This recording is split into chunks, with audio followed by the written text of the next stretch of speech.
sick of people at ESPN or SportsCenter who think they have their heads on their shoulders but really don't? Well, it's time for the Jimmy the K Sports Show. We're going to give you the most urgent sports news.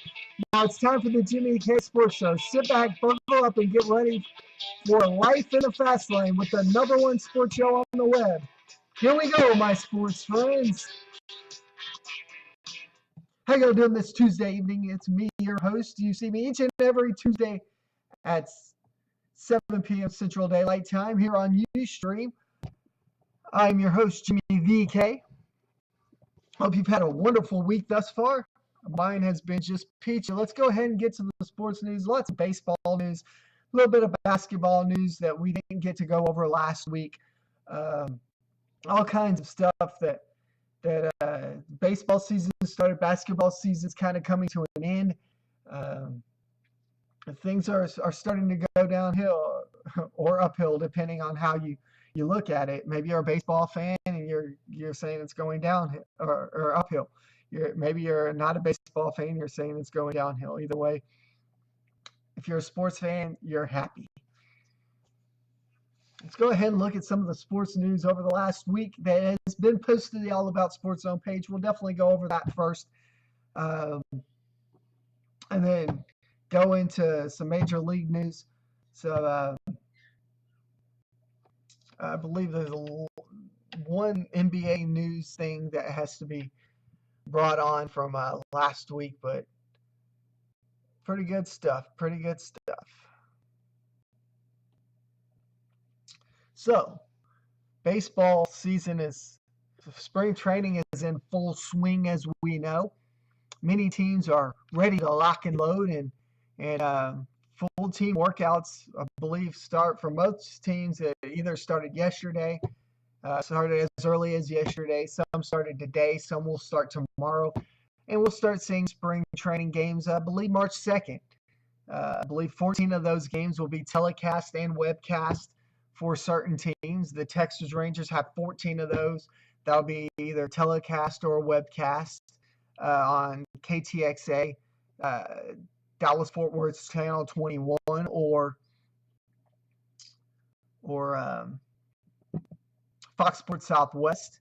And then they'll also have a few of those that are webcasts as well. Many of those teams having the same thing, where either a few will be telecast and some will be webcast, just to give everyone the experience that they would like watching a Major League spring training game. So, what has happened over the last week? Anything good? Next. I will tell you, the Texas Rangers have lost Tanner Scheppers. You're going to lose him for practically the majority of the season. So, my breakdown of Major League teams and all the divisions that I'll throw at you here in a few minutes has kind of been thrown to the fire, so to speak. So, with that, Scheppers is hurt. Josh Hamilton's getting a second opinion in Alabama from a colleague of Dr. James Reed there in Texas. So, all kinds of good stuff. San Francisco Giants seem to have a pretty good head on their shoulders this year, as do many Major League teams at this point in time. Really, to be honest with you, everyone has their heads on their shoulders. Everyone's performing well. Everyone's doing things that need to be done. So, if they're doing the things that are needing to be done, then these teams are going to have just a great amount of respect for each other. And so, with that great amount of respect for each other, you won't see injuries until probably the spring training game starts. So once the spring training games start, you'll get a few workout injuries here and there, but you won't hear a lot about injuries until spring training games have started. How many saw the post? I believe it was on Instagram by somebody. I posted it on the All About Sports Zone page as to why you don't park your car that close to the fields. Kyle Schwarber, I believe that's how you pronounce it, of the Chicago Cubs, smashes a car window with a home run. Again, this is definitely why you do not park a car that close to the fields, because if you park it that close to the fields, you're going to regret it.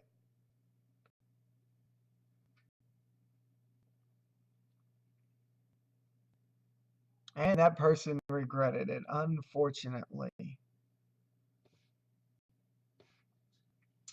Other baseball news. If you're in the Houston area and have not read the article, or Houston Chronicle hasn't chronicled it, or if you haven't been on the Houston Astros site, the Nolan Ryan Museum is actually being moved. What used to be at the Alvin Community College will now be at the Texas Sports Hall of Fame in Waco.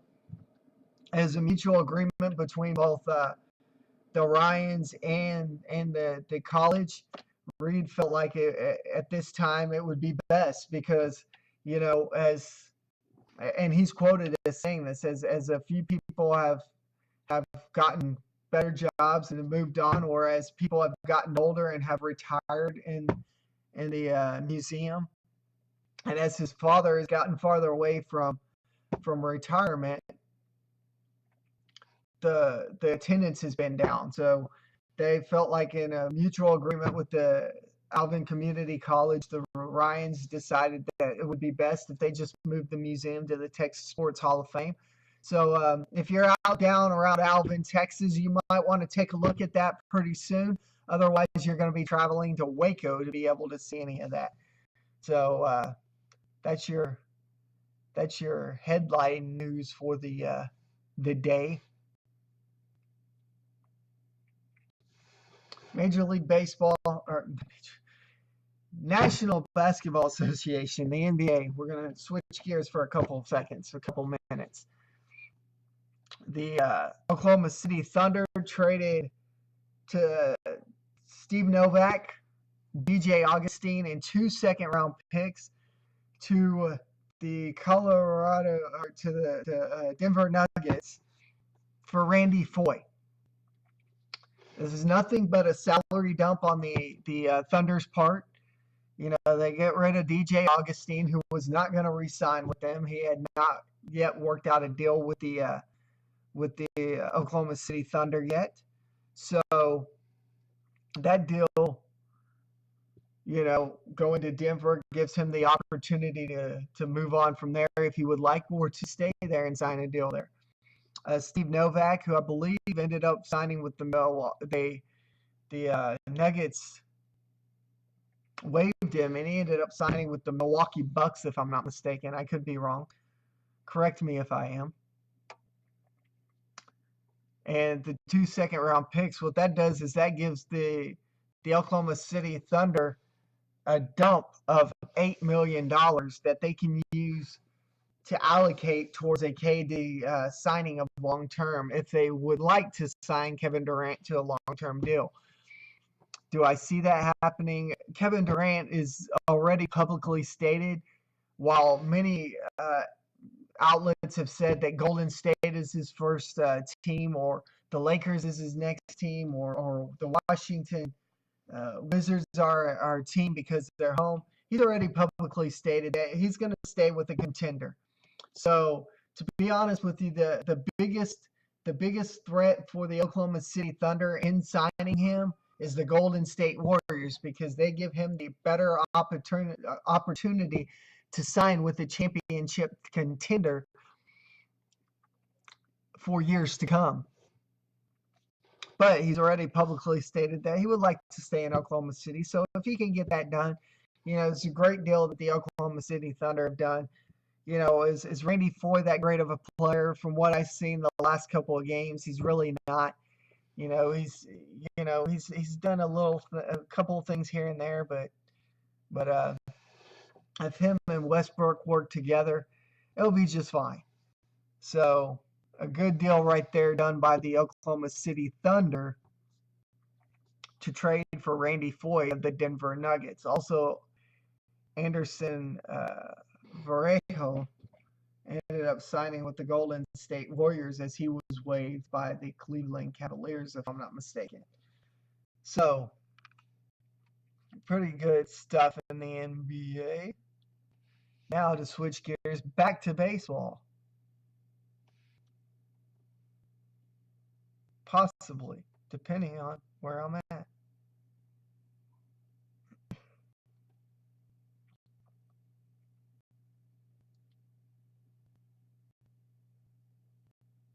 Tanner Shepard will undergo knee surgery, as I stated early in the show, and he'll be out for at least the first half of the season, if not longer.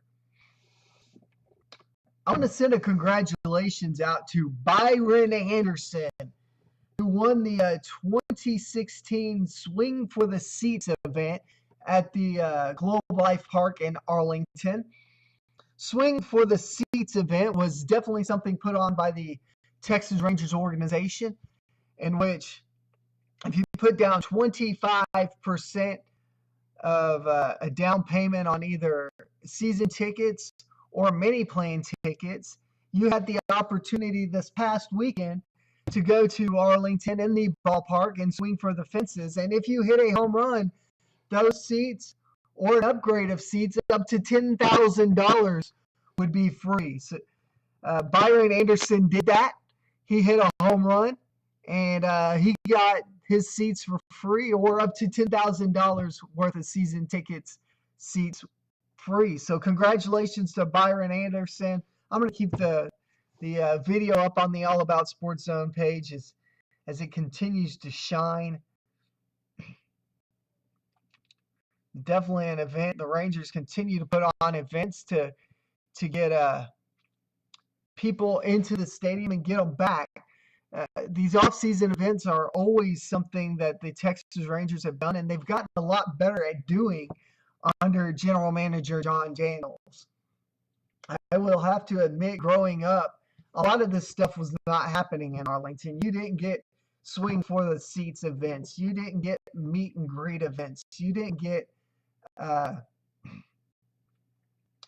event that they have in January where you get to meet the players and talk to them and get their autographs and talk with broadcast personnel and all that stuff. Growing up, they didn't have that. They didn't have that until Jon Daniels came about. And, he's continued to add things and continue to do things to keep the fans inside the doors and to get the fan experience increased at the Globe Life Park in Arlington. So again, I want to send a congratulations to Byron Anderson, the Swing for your seats winner. Got free season tickets up to $10,000. So again, congratulations. As I told you last week, I would do a breakdown of the divisions in Major League Baseball as spring training got started. I realize the games haven't started, but this is definitely something I blogged about. I'm going to kind of give you a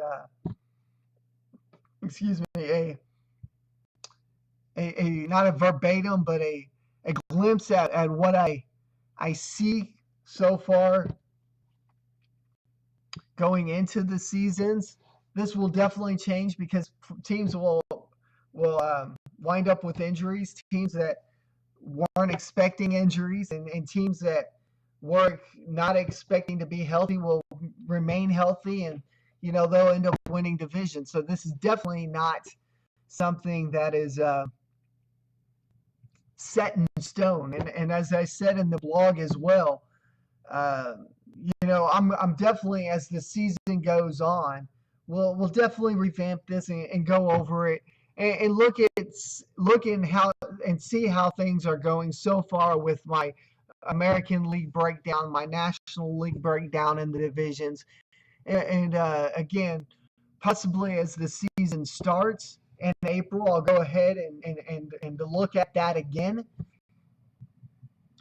and bring that back to your attention, and then a month into the season, I may look at the standings and revamp it again. Then by the All-Star break, do it again. A month or two after that, do it again. And then, by the end of the season, look and see, compare and contrast how it went with my American League and National League breakdown. But again, as I said, this is spring training. Nothing's set in stone. And the only thing that can set these things in stone is health.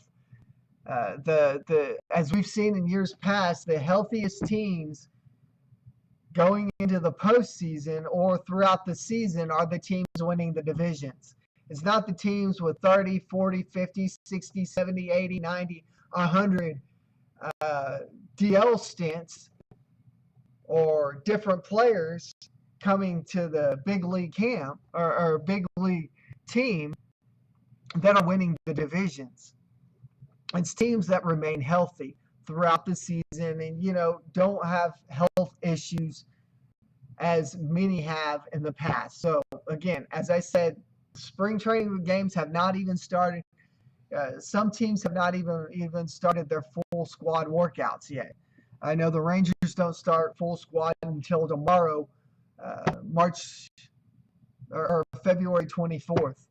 So, and other teams may not start until later this week as well. I understand that it's beginning. We haven't quite started spring training games, but let's bring this to my attention. It's on the blog, but I'll go ahead and go over it with you as I see it. Remember last week I did the AL West.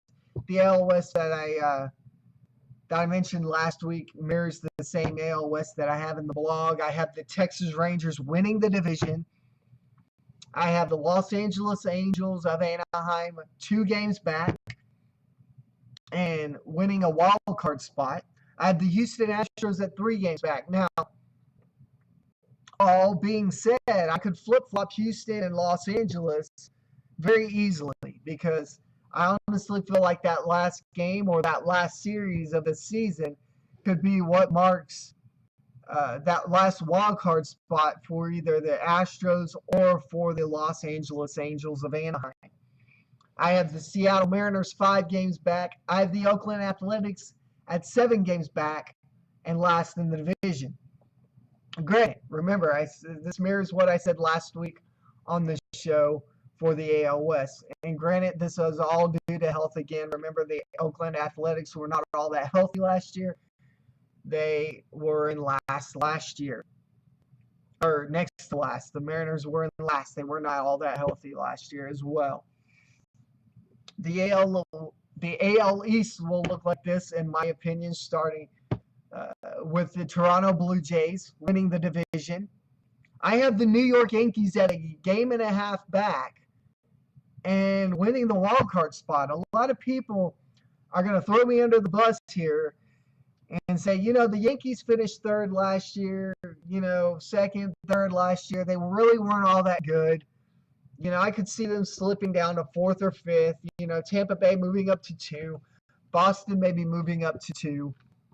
I actually have Boston at the number 3 hole in the AL East at 3.5 games back, 2 games behind the Yankees for that wild card spot in that division. And the Tampa Rays 6 games back. And I have the Baltimore Orioles, and people are going to throw me under the bus here, especially with some of the news that's being brought up over the last couple of days with them and some of their signings. I have them 14 games back. That's with, Chris Davis and, Dexter Fowler, who just recently reached a 3-year, $35 million deal with the Orioles. Giovanni Gallardo, who allegedly agreed to a deal, 3 years, $35 million as well. But that deal could be next. I'll get more into that here here momentarily. But that's how I see the AL East shaping out. Again, like I said, this is a beginning before even spring training start. The AL Central. This one was kind of hard to pick, but I do see it. I see the Detroit Tigers winning that division. Last year Detroit wasn't all that well. Kansas City Royals 1 game back and winning the wild card in that spot. Cleveland Indians 4 games back in that division. Minnesota Twins 8 games back, and I have the Chicago White Sox at 19 games back. Again, like I've reiterated many times, this is before spring training, so a lot of this stuff will change. Games haven't even started, so definitely this stuff will change. And players haven't started dropping like flies because spring training games and workouts haven't completely started yet. Once those full squad workouts start for teams, you're going to start seeing guys fall off. Once games start, you're going to see guys fall off. That's where this breakdown may need to be revised a little bit as well. And in the National League, this is how I see the National League breaking down. In the National League West, I have the Los Angeles Dodgers, of course, winning the division. The Arizona Diamondbacks only a half a game back, and I have them in the wild card spot. Arizona last year was one of those teams that I think finished fourth or I believe finished fourth in that division, third or fourth. I feel very confident by signing Zach Greinke, if he remains healthy, that the Arizona Diamondbacks are going to be a force to reckon with there in the NL West. I have the San Diego Padres at 4 games back. I have the San Francisco Giants at 7.5 games back. And I've got the Colorado Rockies, of course, at 21 games back. Pretty far back there. I have, in the NL East, I have the Washington Nationals winning the division. I have the New York Mets 5 games back. I have the Philadelphia Phillies 8 games back, the Atlanta Braves 11 games back, and the Miami Marlins 15 games back.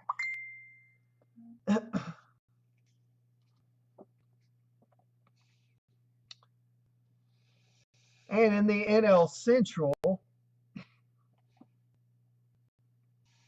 I have the Chicago Cubs winning the division. I have the Pittsburgh Pirates 1 game back and in a wild card spot. The St. Louis Cardinals 2 games back, barely missing the playoffs. The Cincinnati Reds 7 games back. The Milwaukee Brewers at 15 games back. Definitely only my prediction. Spring training is only has yet to start. And I have a question here on the All About Sports Zone page from a loyal viewer, Troy Buswell, who wants to know who my standout players for the Rangers will be this year. Hopefully he's viewing. If he is, just give a thumbs up on the Facebook app and I'll shut up. My standout players for the Rangers this year, that's going to be really difficult. Honestly, I think one of my standout players, believe it or not, if he remains healthy, and that's a big if, because the last 2 seasons he's been injury prone, it's going to be Derek Holland. If Derek Holland remains healthy, and that's a big if, Troy, if Derek Holland remains healthy, I could see Derek Holland an 18 to 20 game winner.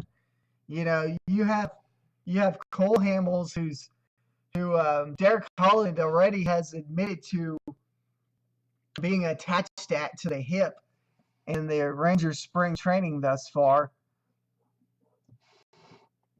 Getting tips from Cole Hamels. So Derek Holland's definitely one of my standout players for the Rangers. Another one that I don't think a lot of people are even gonna, because honestly, he just recently he recently signed with Texas as a possible backup in the outfield is Justin. I hope I'm pronouncing this right. Ruggiano. He had spent some time with Seattle Mariners. His numbers aren't all that great, but what I've noticed a lot of times, and in many years that I've kept up with the Texas Rangers, a player may not have big numbers coming to the Texas Rangers, but then they step in with the Texas Rangers, and of course, they bring up the jet stream issue um, and the wind issue, but their power numbers go up, their batting average go up. Batting wise, I'm going to go with Justin Ruggiano. Pitching wise, starting pitching wise, I'm going to go with Derek Holland. Relief pitcher, I'm going to go, believe it or not, I'm going to go with somebody the Rangers acquired in a trade with the Seattle Mariners for Leonys Martin, and that is Tom, I hope I'm pronouncing this right, Wilhelmsen or Williamson. I'm not exactly for sure how you pronounce that, but those are my relief standout will be Tom Wilhelmsen. Starting pitcher wise will be Derek Holland, and hitting wise Justin Ruggiano. I think Justin Ruggiano may have a breakout year for Texas.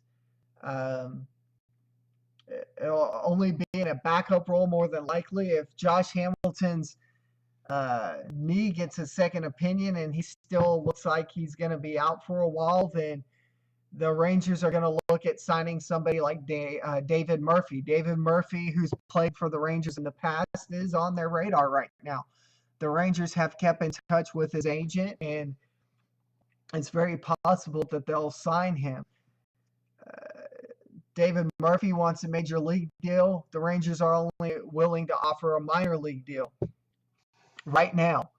What I honestly think will happen is if the Rangers get a second opinion, or Josh Hamilton gets a second opinion, and that second opinion mirrors what the first opinion said, then Josh Hamilton's going to get limited playing time this year, and the Rangers will, 95 to 99.9% chance that they will sign David Murphy to a major league deal because they're going to need David Murphy healthy.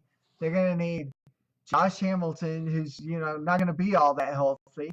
Then you're going to have Justin Ruggiano, who's going to come in and he's going to back up not only Hamilton or Murphy if they decide to sign Murphy, but he's going to sign Delino DeShields. He's gonna back up Delino DeShields, and he'll also give a backup role to Shin-Soo Choo and a little bit of time off for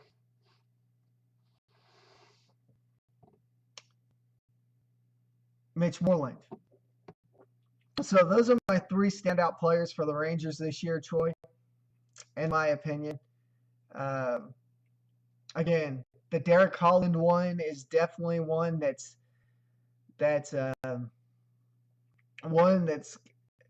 if Holland, and I say a big if because for 2 years Derek Holland has been injured, and that's 2 years in the past. I'm not trying to live in the past, but I'm also trying to look at the past as well in the future because there's been some dumb things that Holland's done that has injured him. So the big if is if Holland stays healthy, Holland's gonna have a breakout year. Darvish will come back in mid to late May from Tommy John surgery, and he'll be back. You're gonna have Cole Hamels. You're gonna have Derek Holland.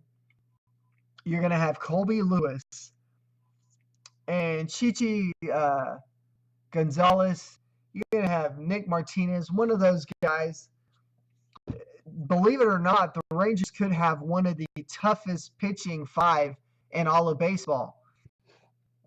Once Yu Darvish comes back, you have Cole Hamels, who finished the year last year. He started, I believe, after being traded with Texas or traded to Texas. He had 2 no decisions, and then after that went 7-1 and had like a 3.68 ERA, if I'm not mistaken. So you have Cole Hamels, you have Yu Darvish. Even if you get 12 wins out of Yu Darvish, you get 15 to 20 wins out of Hamels. You get 10 to 12 out of Darvish. You get 15 to 20 out of Derek Holland. You can count on, if he's healthy, 15 to 20 out of Colby Lewis. And Martin Perez, Chichi Rodriguez, Nick Martinez, one of those guys, 10 games. And you've got one of the toughest, if not the toughest, 5 in baseball right there. But again, that's granted if they stay healthy. And that's a big if they stay healthy. So, those are my breakout players for the Rangers this year.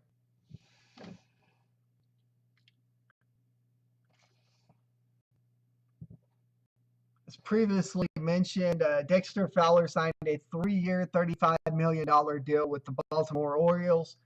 The deal for Yovani Gallardo could very well either be reconstructed or nixed due to the fact that the Orioles have concerns with Gallardo's physical. So one way, shape, or form, it's either getting restructured or they're nixing it. One way or the other, Gallardo's either pitching for the Orioles or he's pitching for no one. So that being said, I'm going to switch gears a little bit and go to NASCAR. And not a lot to talk about in NASCAR, except for the greatest finish in NASCAR history in the Daytona 500. I have to give my hats off to Denny Hamlin, who held off a Martin Truex Jr. for one of the closest wins in Daytona 500 history. I believe they're on to Atlanta next. And man, was that a race. Man, one of the closest races in Daytona 500 history.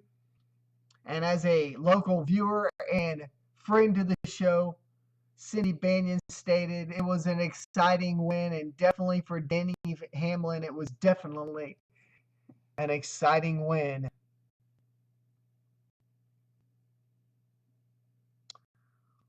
With that being said, that's this week's sports news. If you have any more sports questions, comments, or concerns, feel free to message me through Facebook, as my friend Troy Bustle has done many times.